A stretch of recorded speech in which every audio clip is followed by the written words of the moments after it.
Saudara-saudara, kita lanjutkan lagi membahas masalah pertemuan Timur dan Barat, ya, seperti yang ditulis di dalam majalah ini, Forum Manajemen Prasetya Mulia, ya, tahun ke-15 nomor 74 edisi Agustus 2001. Nah, ada satu cerita yang menarik lagi, yaitu tentang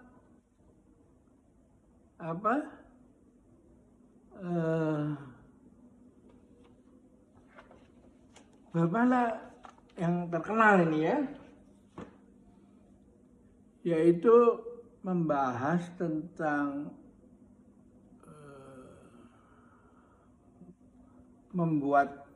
menggosok besi, tongkat besi menjadi jarum. Ceritanya hampir sama aja begitu. Dan itu ada juga semua kumpulan cerita itu saya compile di sini, dan juga di dalam buku saya sebelumnya, Kearifan Timur dalam Etos Kerja dan Seni Memimpin itu, ya. Nah, ceritanya begini.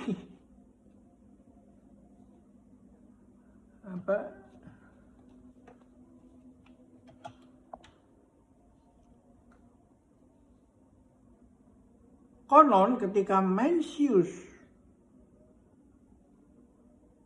masih kecil, dia sudah tidak mempunyai ayah.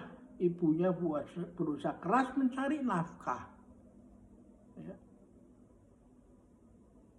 dan mengumpulkan biaya besar agar Mencius, atau Mengci sebetulnya, bisa bersekolah, ya. Sayang, Mengci adalah anak yang malas. Dia sering bolos dan dari sekolah, ya.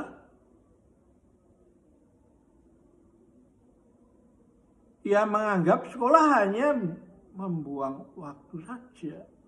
Terlalu banyak yang harus dipelajari dan tidak akan habis dipelajari, ya. Jadi hanya begini-begini ini kan, ada grafik-grafik begini ini, apa aja yang bisa ceritain tentang begini, ya. Grafik-grafik begini, ya. Nah,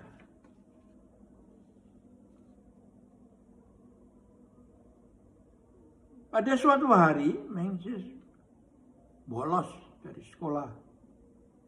Dia sampai di Roma, ia melihat ibunya sedang mengasah tongkat besi untuk diasah terus. Mencius heran dan bertanya kepada ibunya, "Bu, apakah yang kau lakukan itu?" Si ibu bilang, "Ibu sedang mengasah tongkat ini." "Buat apa tongkat diasah?" tanya Mencius. "Untuk membuat jarum itu," jawab ibunya. Nah, lalu si Mencius tanya, "Bu, bagaimana tongkat segede gini, ya, sudah jadi jarum?" Ya, dia mengatakan, "Saya asah aja. Terus kalau dia sekurang hari ini setengah mili atau 1,5 mili atau apa, dia nggak bisa tumbuhkan tongkat ini, benda mati kan." Nah, karena itu suatu saat akan pasti menjadi jarum itu.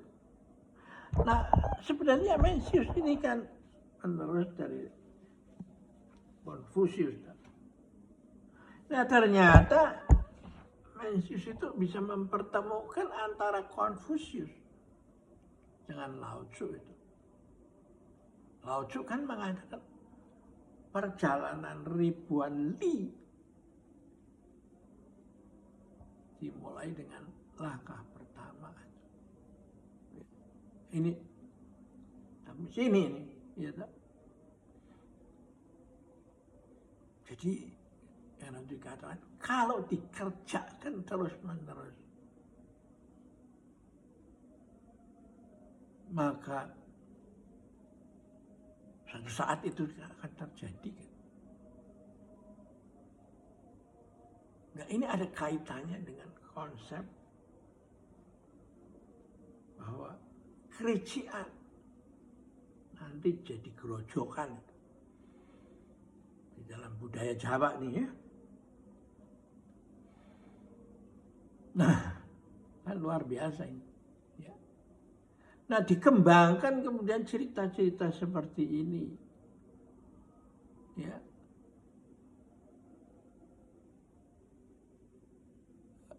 Untuk menumbuhkan semangat konsistensi itu. Karena itu di dalam majalah Manager Scope saya menulis dalam bulan lalu tentang kalau dikerjakan yang tadinya susah menjadi gampang. Makin lama gampang. Kalau hanya ditonton, didiskusikan, diseminarkan, kotak-katik apa, maka yang tadinya susah, yang tadinya gampang, jadi susah itu, ya. Nah itu konsep setiap hari satu langkah, meski perjalanan ribuan li akan menjadi mudah itu.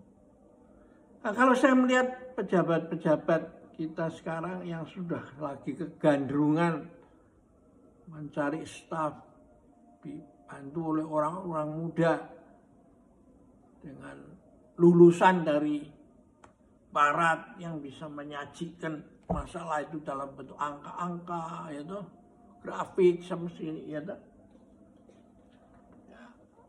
Ya jangan sampai itu menjadi ini yang kayak begini-begini nih, ya toh.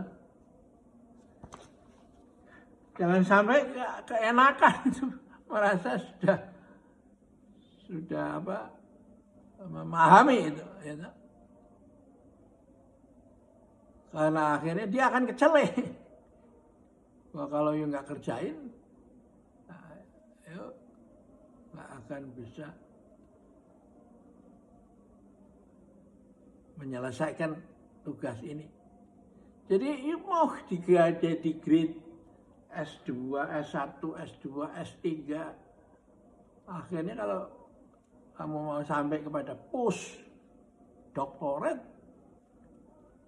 ya you harus turun gunung itu, seperti di dalam latihan Tai Chi ini kan. Ya, saya rasa itu dulu dan kita lanjutkan lagi. Saya masih punya koleksi banyak lagi cerita-cerita begini. Ya, tidak hanya sebatas yang ditulis oleh Pak Salihin ini toh, ya. Cerita-cerita yang ya menurut saya kalau nggak ada yang angkat ya dianggap ya sudah, yang penting you dapat ijazah lah. Nah ini yang sering disebut dalam Zen itu, you menghasilkan pendidik manajer yang seperti pisang Ambon itu,